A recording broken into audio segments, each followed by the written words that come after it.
Hello from future Christine. Where I am and what I'm doing here will all reveal itself over the next couple weeks of videos, so I'm going to leave that to the side for right now. If you want to follow along in the journey, I am currently posting 3 videos a week. I'm posting on Sunday, Tuesday, and Thursday, but an easy way to be reminded of when I'm posting is to make sure you're subscribed. Even if you think you already are, just do me a favor and double check. I am trying to hit 15,000 subscribers by the end of October. And also, go ahead and hit that notification bell so you can be notified of when I post a new video and when I schedule a live, because I've done one live so far and I want to make that a regular thing here on this channel for this community. Hi, I'm Christine. After starting life over in 2020, I'm using seasonal work to build financial security, experience new places, and most importantly, keep living life as a big adventure. Come along as I live like a local in desired destinations, spend time in nature hiking, backpacking, and living out of my car, and craft the trips of my dreams on a backpacker's budget. So, in today's video, I'm going to, in honor of spooky season, take you back to the 1860s. First, we're going to go back to Montana and talk about Garnet Ghost Town, which is a place I visited quite recently. This is the very first ghost town I've ever been to. It was very well preserved and it was just really cool. Unfortunately, I lost all of the audio from my visit there, but I still have some really cool visuals, and so I'm going to tell you a bit about Garnet Ghost Town as I decorate this pumpkin, and then make sure you stick around for the second half of the video, not only so you can see how my pumpkin turns out, but also so you can hear about the story of how I, personally, as a little girl, came to live in a home that was built in the 1860s and turned out to be haunted. Very spooky stuff. First, let me try to find some inspiration on how to decorate this. Oh, and you can go check out the ghost town.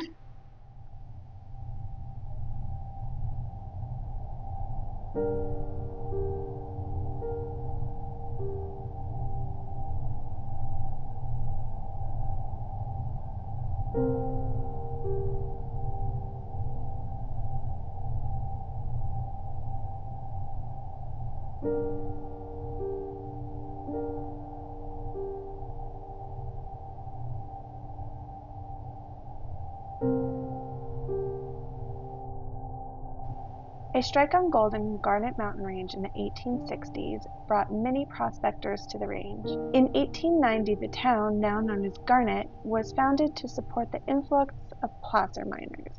The town grew rapidly as miners sought to extract gold and silver from the area's rich veins. At its peak, Garnet had around 1,000 residents, with saloons, hotels, and businesses lining its streets. However, as the easily accessible gold in the range diminished, the feat became less profitable and people began leaving. In 1912, a fire devastated much of the commercial district and people did not have a reason to rebuild in Garnet. Society in Garnet was different than life in other mining camps or Wild West areas you may envision. Garnet had a focus on families. The town had a schoolhouse and many social activities to promote family. One of the prominent town purveyors, Frank A. Davy, purchased a cabin in which he allowed the town's newest newlywed couple to stay in rent-free until another couple got married in town. In 1934, President Roosevelt announced more than double price increase on gold, making it profitable venture once again. Garnet was revitalized. The town once again swelled in population, but this time to only about 250 residents, so roughly a quarter of its peak size. Population held steady for only a few years until World War II placed restrictions on dynamite and the public's attention turned focus to the war efforts elsewhere.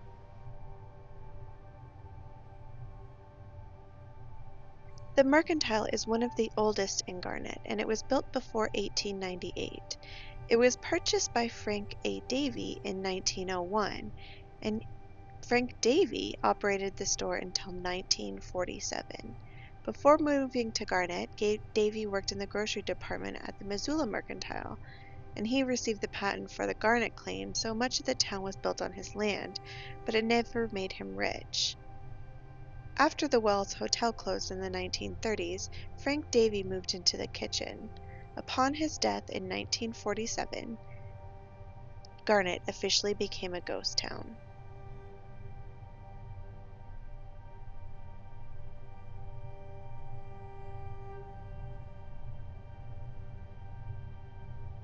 The J.K. Wells Hotel was built in the winter of 1897, and its splendor rivaled the buildings of the nearby Helena, Montana. Mrs. Wells designed it, and it was a luxurious building, although it was cold. While this was a very modern building, there were no plaster walls or insulation. The walls were covered by cloth-backed wallpaper.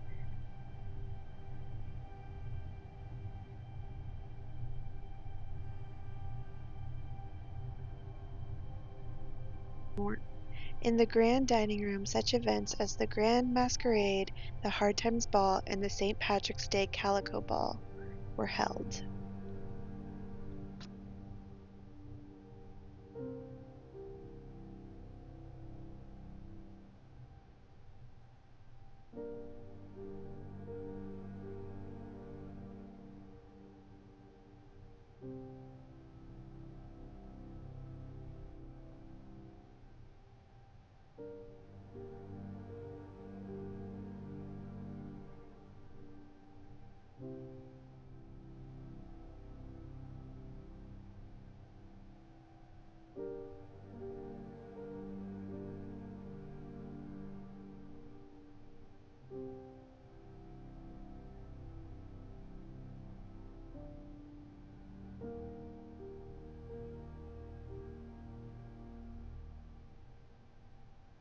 The Wells Hotel closed in the 1930s, and town purveyor Frank Davy moved into the kitchen.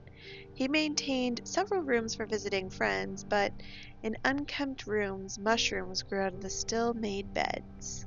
When Davy died in 1947, everything left in the hotel was sold at an auction.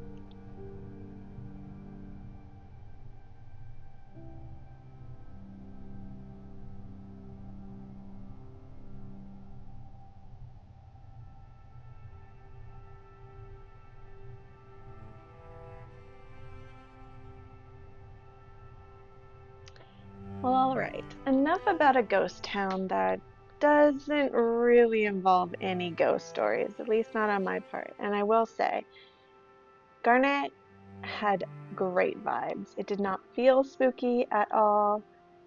It was actually just really, really cool. On the other hand, there's some pretty spooky stuff going on where I used to live. This house was built in the 1860s. It's located in rural Maine, not too far from Acadia National Park, Stephen King country. I grew up in a military family, and we moved around a lot, sometimes to quite remote places where housing wasn't necessarily plentiful.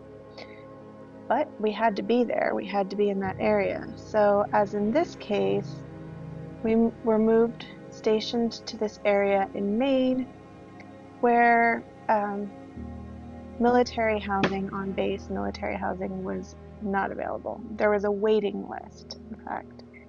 And so all of the other military families that moved to that area at the time ended up in a very similar situation to ours, where all of the rentals available in the area were these really old houses. This house was positioned on about 4 acres, and the back of the acreage had a cemetery. When this house was originally built, there was not even an attached bathroom. It was added later, and there was originally an outhouse. When I lived there, I was in kindergarten, so I would take baths in like a galvanized steel tub. It was a very rustic situation. Ever since we moved in, my parents felt distinctly as though they were being watched from the attic, which the configuration of this two-story house is a little bit funny, but there was an attic space that was sort of on the second floor. The house was 2 stories with a living room, kitchen, and 2 bedrooms downstairs, and then the attachment of the bathroom. Upstairs were 2 larger rooms and 2 small rooms. The house was also rented, partially furnished. So, like I said, they felt like they were always being watched by eyes from the attic when they would come to and from. And at one point, there was even a bat living in the attic, but I don't really think that's the very spooky part. It's just, this was an old house, an old farmhouse. Now, when we first moved in, my mom, she made a point whenever we moved to set up our kid rooms first. So my brother, who's younger than me, was about 15, 16 months old at the time.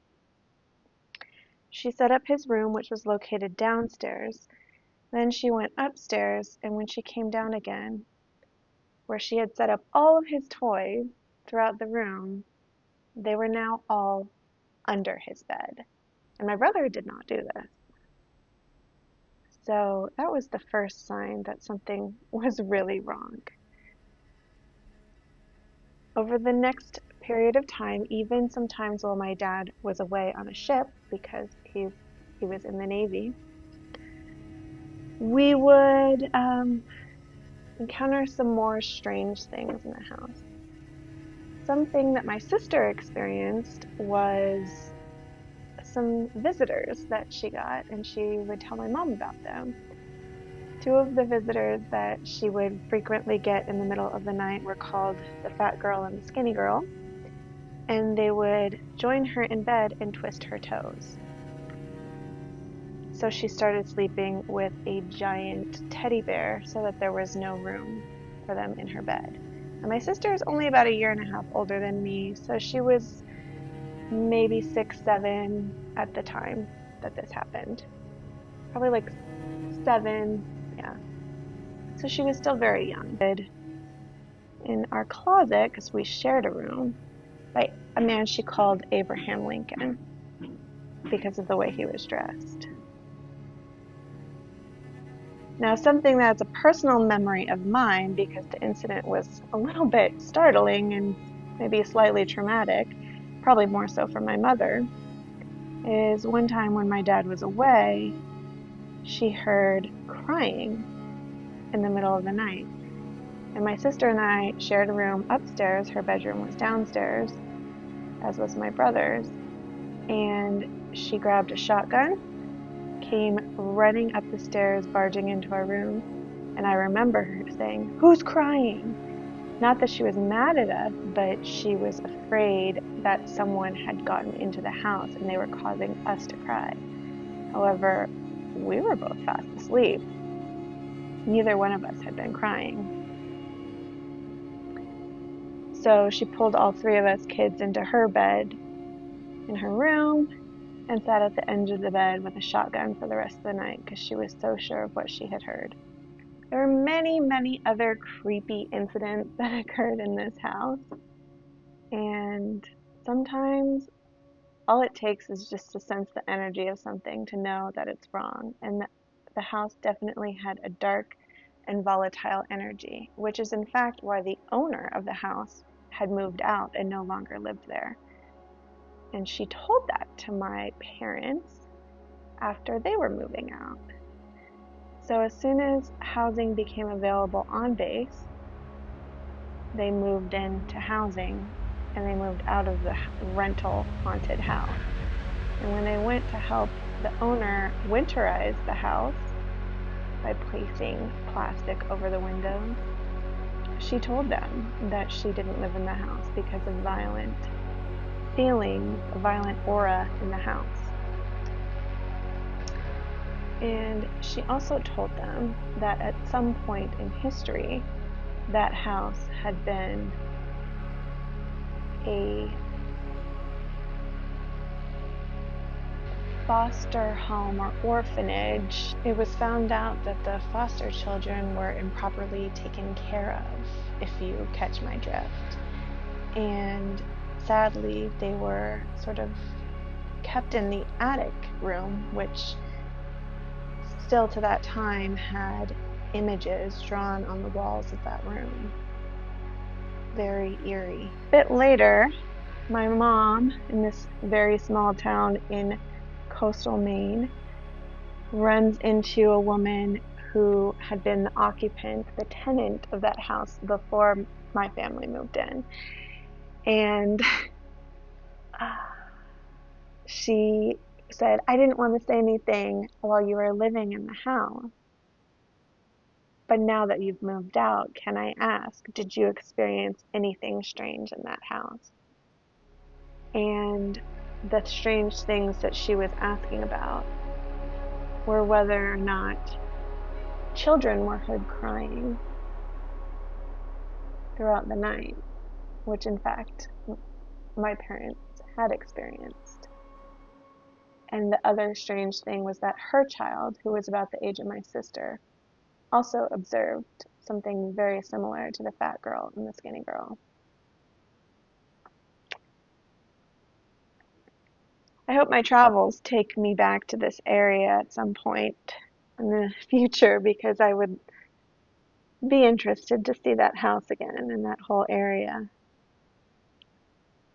It was a pretty creepy time. My pumpkin is not creepy at all, but it is festive. Thank you for joining me for this video, and I will see you again very soon on the next one. Take care.